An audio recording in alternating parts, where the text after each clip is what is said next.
गाड़ी का देखो ब्रेक फेल हो गया भाई। मैं चल ही रहा था, गाड़ी का ना अचानक से ब्रेक फेल हो गया, और तो मेरे को रैंडमली मार्केट में पता चल गया कि इसका ब्रेक फेल हो गया।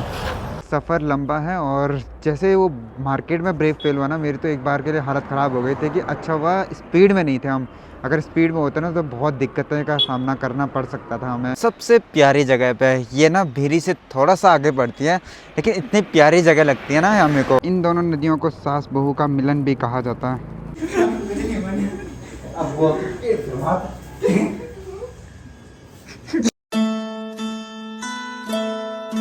आज सुबह सुबह जैसे ही बाहर आए, बाहर का माहौल कुछ ऐसा गजब का हो रखा है।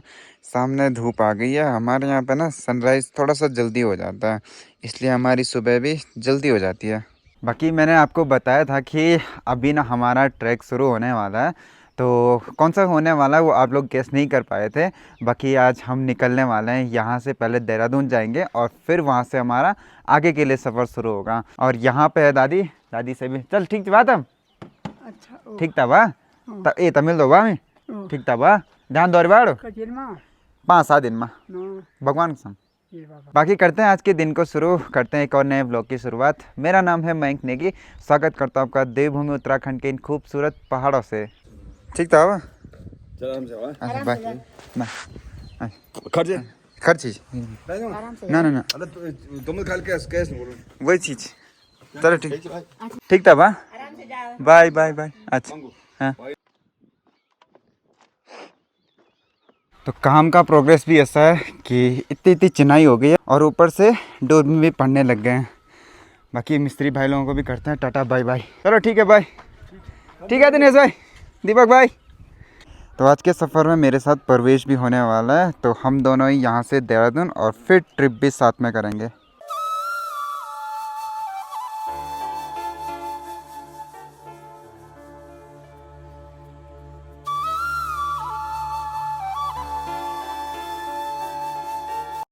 तो चलिए शुरू करते हैं अपने इस सफ़र को। हर हर महादेव, हर हर महादेव। तो अभी हम लोग निकल गए हैं सारी से देहरादून के लिए। तो जो आज का सफ़र होने वाला है वो लगभग 250 किलोमीटर का होने वाला है, और इसमें हम काफ़ी चीज़ें कवर करेंगे। फ़िलहाल अभी सुबह के 10 बज रहे हैं और हम निकल गए हैं सारी से देहरादून के लिए। और आजकल अगर आप पहाड़ों पे आओगे ना तो आपको ऐसे रोड पे लाल कलर के फूल बिखरे मिलेंगे। इनको कहते हैं बुरांस के फूल, और ये ऐसे लगते हैं कि आपके स्वागत के लिए ही बैठे हुए हैं। तो ऐसी हर जगह पे आपको दिख जाएंगे। और ये स्प्रिंग टाइम का ना सबसे बेस्ट टाइम है पहाड़ों पे आने का। इस टाइम पे आप पहाड़ों में बुरांस के फूल देख सकते हैं, हल्के हल्के स्नो के माउंटेन्स देख सकते हैं।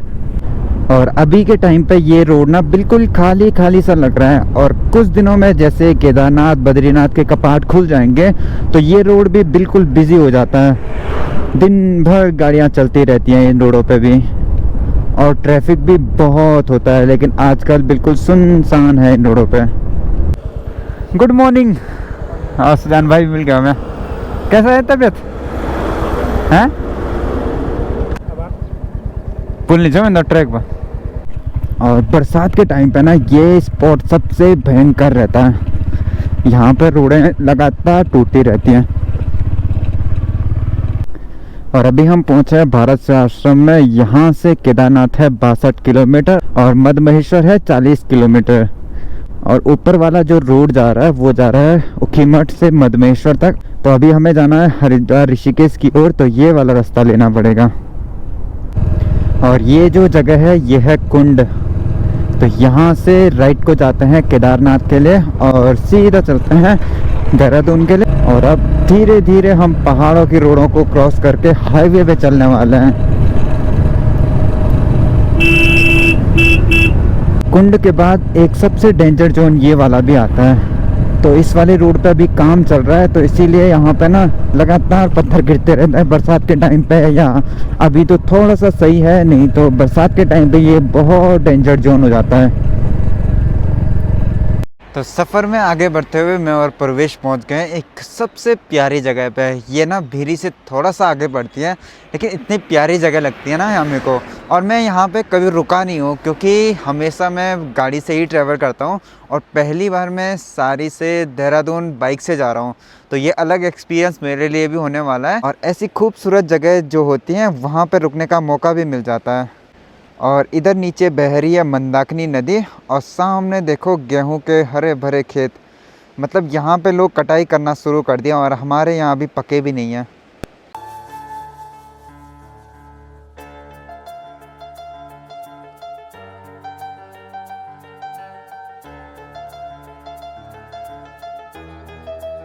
तो जैसे जैसे हम पहाड़ों से शहरों की ओर जाने लगेंगे ना, तो ये रोडें और चौड़ी होने लगेंगी, पहाड़ डाउन होने लगेंगे और गर्मियाँ भी बढ़ने लगेंगी। क्योंकि जब हम घर से निकले थे तो टेम्परेचर थोड़ा सा डाउन था, जैकेट्स की ज़रूरत पड़ रही थी, लेकिन अभी ऐसा लग रहा है कि जैकेट कहीं पे तो उतारना पड़ेगा। गाड़ी का देखो ब्रेक फेल हो गया भाई, वो तो रैंडमली पता चल गया मेरे को। चेक करना है।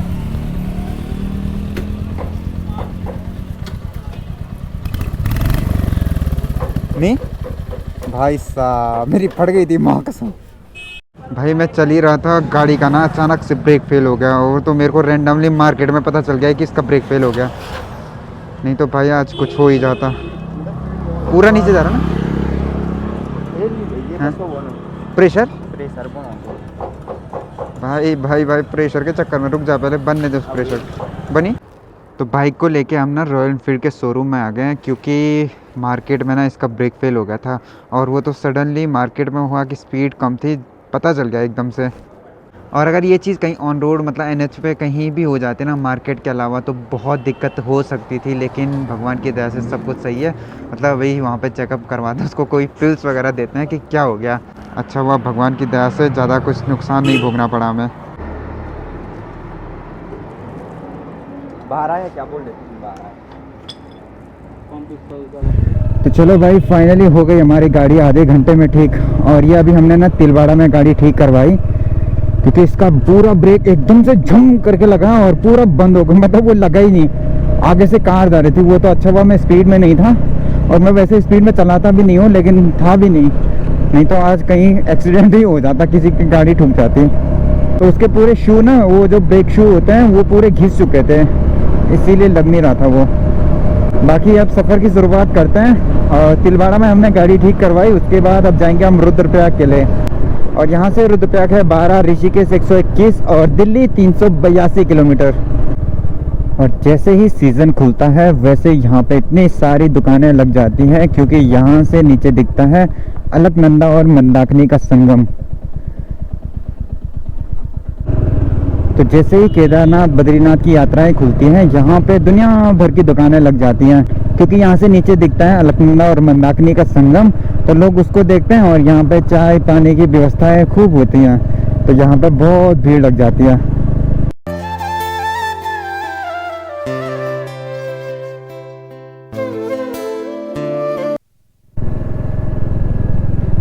और यह है सिरो बगड़।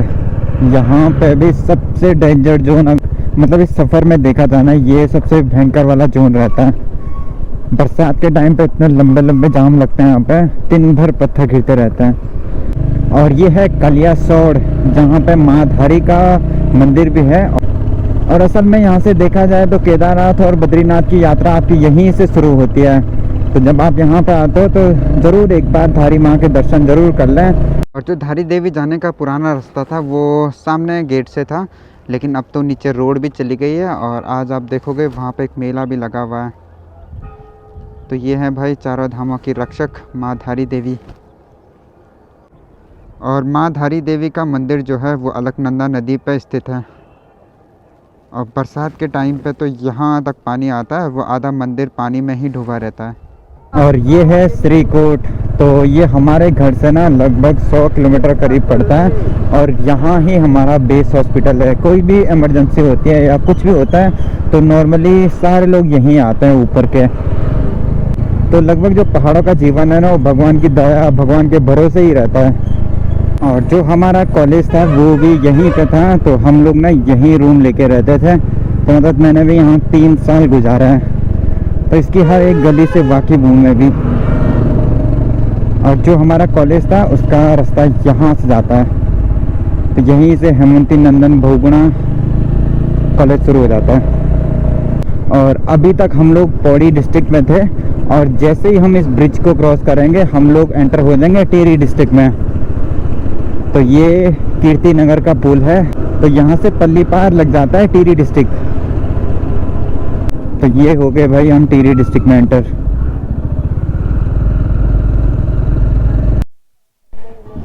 चलो भाई अभी हम लोग पहुँच गए हैं। टाइम हो रहा है 1:12। और परवेश भूख भी लगी और अभी मैं और परवेश देवप्रयाग में पहुंच गए हैं, तो सोच रहे हैं यहाँ पे लंच करते हैं, फिर अपना सफ़र आगे बढ़ाते हैं। और ठीक सामने हमारे संगम भी दिख रहा है, तो थोड़ी देर में आपको संगम के दर्शन भी करवाते हैं, तो फिर यहाँ से आगे बढ़ते हैं। ये आ गया अपना लंच, रोटी है, छोले चावल और राजमा।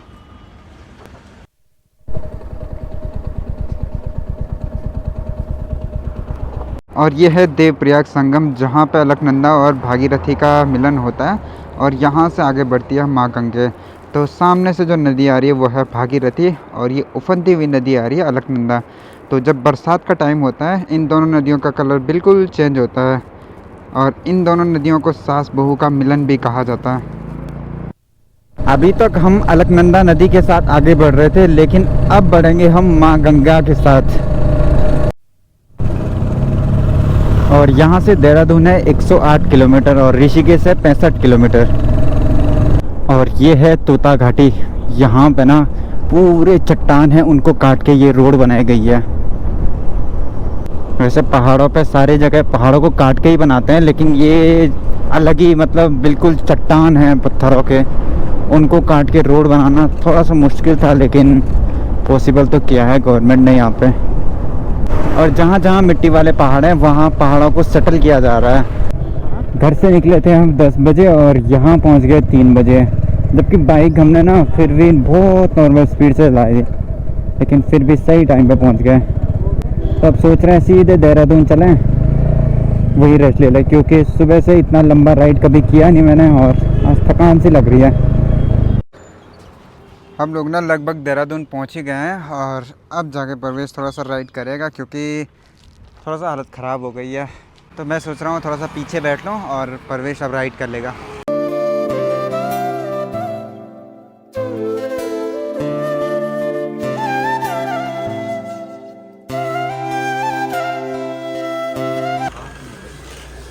यार अब आ गए पार्टी का सामान।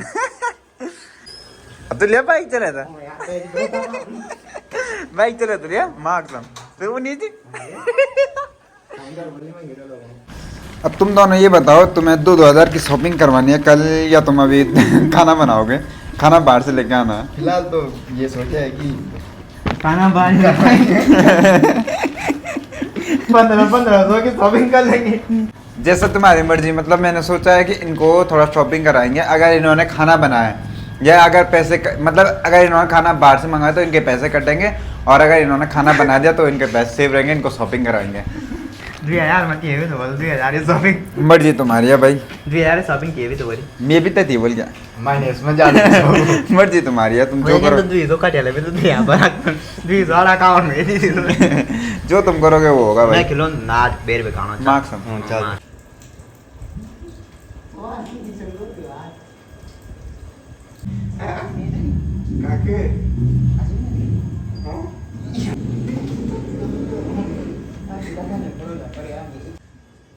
क्या यूनियो कमर कमंडल बने ली मार्क्सम।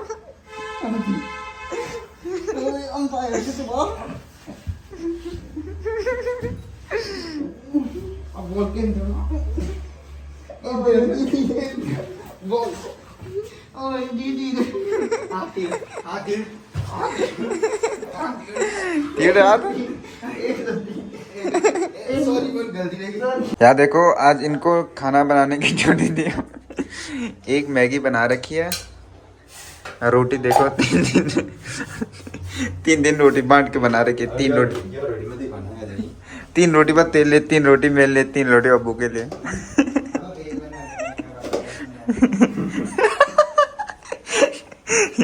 यार, पैसे बचाने के चक्करों में इन्होंने ऐसा खाना बना दिया। चलो कोई बात नहीं, दूध गर्म किया हुआ साथ में। चलो अब जैसा भी बनाया है खाना तो पड़ेगा। और ये आ गई हमारी मैगी, रात को मैगी, और उसमें 3-3 रोटी और एक दूध का कप। अगर रात में भूख लगेगी तो रात में मंगा देंगे। तो चलो बाकी डिनर करते हैं। तो करते हैं आज के इस ब्लॉग को यहीं पे एंड, फिर मिलते हैं आपसे नए ब्लॉग में नए दिन के साथ।